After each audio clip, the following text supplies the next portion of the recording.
Welcome to Blizzard Fire. We hope this video helps fire up your solution.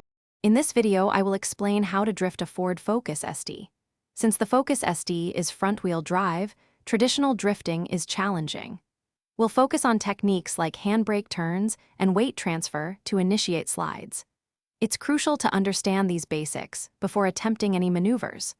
Always prioritize safety and practice in a controlled setting to prevent accidents and ensure a fun learning experience. To execute a handbrake turn, approach your desired corner at a moderate speed. Turn the steering wheel sharply into the corner, then briefly pull the handbrake to lock the rear wheels, causing them to slide. Immediately release the handbrake, countersteer into the slide, and use precise throttle modulation to control the angle and duration of your drift. This technique requires quick, coordinated movements. Weight transfer drifting involves using the car's momentum. As you approach a turn, lift off the throttle to shift weight to the front, lightening the rear. Then, turn the steering wheel sharply to initiate a slide as the rear loses grip. Once sliding, use a combination of throttle and countersteering to maintain and control the drift. This method demands precise timing and a good feel for your vehicle.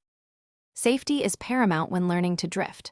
Always choose a large, empty, and safe area, free from obstacles and other vehicles. Ensure your Ford Focus ST's tires and brakes are in excellent working order. Begin practicing at low speeds and gradually increase as your confidence and skill improve.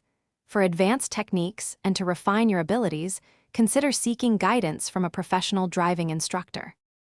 Thanks for watching. If you found this helpful, don't forget to like and subscribe.